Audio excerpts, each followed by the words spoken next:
Recuerdos de un desplazado, capítulo 7. Mi madre y sus tristes historias.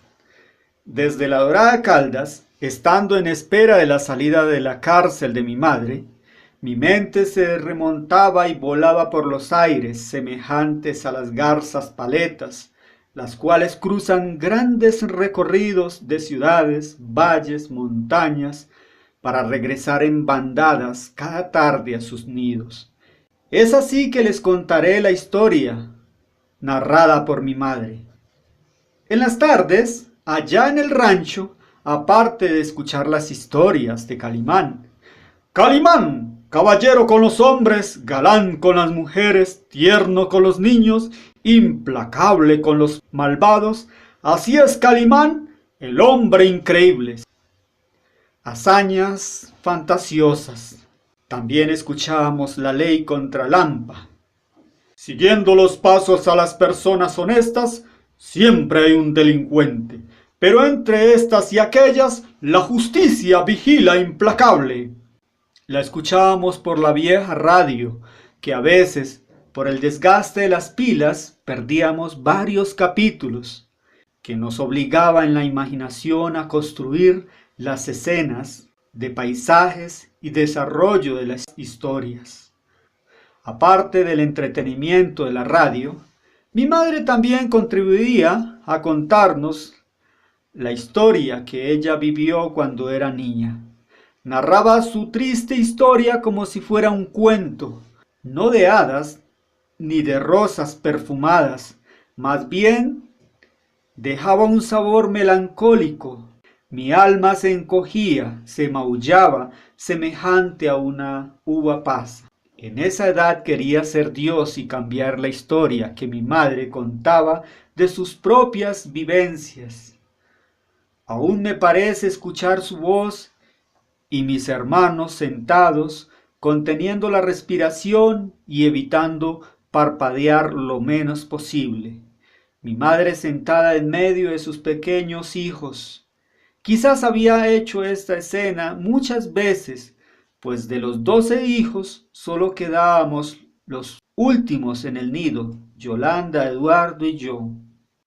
Estas narraciones dejaron huellas en mi mente, en mi voluntad y en mis sentimientos. Hoy me doy cuenta cómo puede la vida en palabras eternizarse en recuerdos para ser contados de generación en generación. Mi madre, con esa voz armoniosa de acento tolimense, contaba por pedazos su historia y algunas de ellas se grabaron en mi mente a tal grado como queda la letra esculpida en el mármol. Este es un pequeño fragmento de la voz recordada de mi madre, de su historia.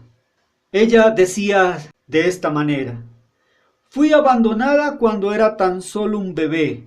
Mi madre me dejó en un corral de cuna y decía mi abuela que me recogieron todita enlodada de heces y desde entonces viví en la casa de la abuela.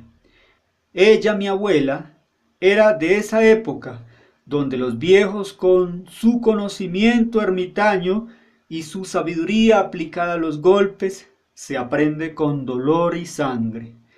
Parece que fuera ayer, decía mi madre con nostalgia, recreando en nuestras mentes de una forma donde las palabras son visibles, las figuras salen de la imaginación y forman toda una escena que apasiona una y otra vez. Mi madre continuaba diciendo: un día de esos que no se borran, no porque no se quieran, sino porque no se puede. Fui al huerto de mi madre abuela, de esos que en la época estaban cercados de guadua. Entré al huerto y como son los niños curiosos por la vida y preguntas que quieren resolver a esa edad, ¿cómo es que de una pepa de aguacate que días atrás estaba cerrada con un capuchón cafés y luego esto? Yo estaba observando algo diferente. Un pequeño arbusto de escasas 2 hojas tiernas. ¿De dónde habrá salido si solo era una pepa? ¿Cómo pudo tener tal transformación, tanta fuerza para erguirse, levantando el peso de la tierra que le aprisionaba? Tanta vida. Eso sí era maravilloso. La arranqué a arbusto, pepa y raíz. La contemplé e imaginé el árbol de aguacate del vecino junto a la quebrada. Me decía a mí misma, si va a ser tan frondoso, erguido, elevado al cielo, brindará cobijo a las tórtolas, a los azulejos, a los cardenales. En fin, será un árbol lleno de vida.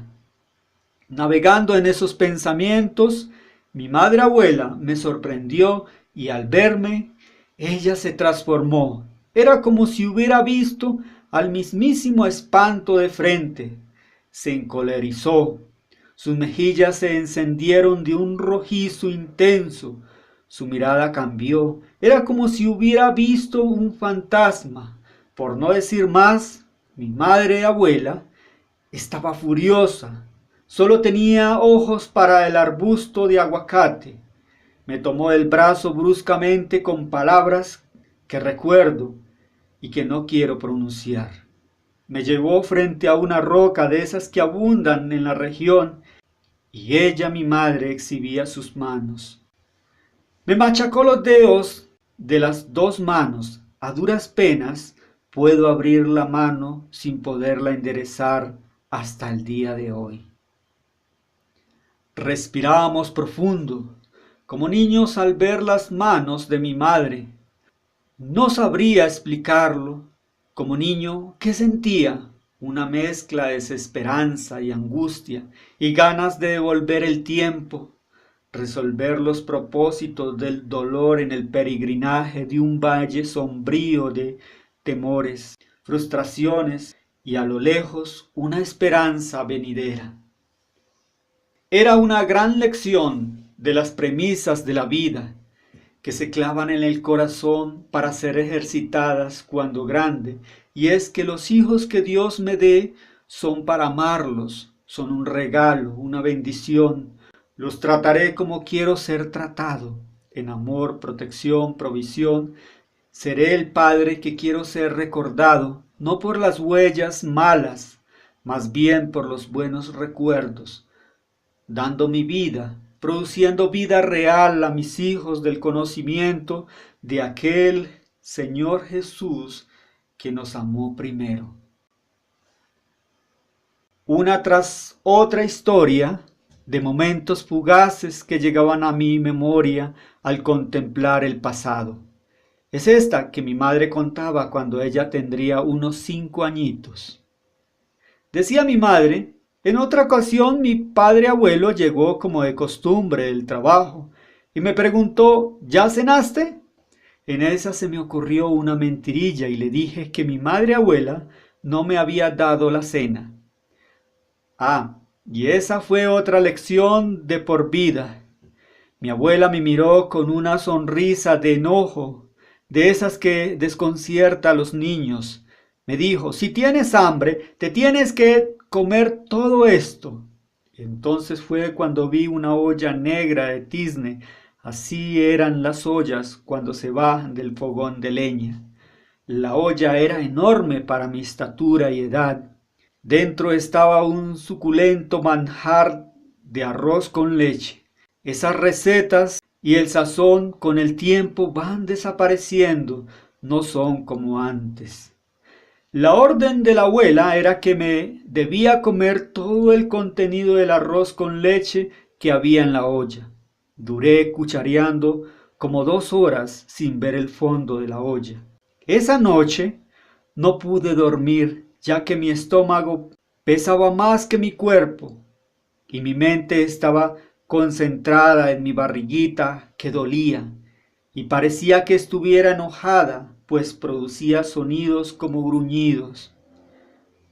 En conclusión, cada historia de las que contaba mi madre traía una enseñanza de reflexión para mi vida venidera, pues es más fácil aprender de los errores y experiencia con las narraciones que experimentar en carne propia el dolor y las consecuencias por los actos propios.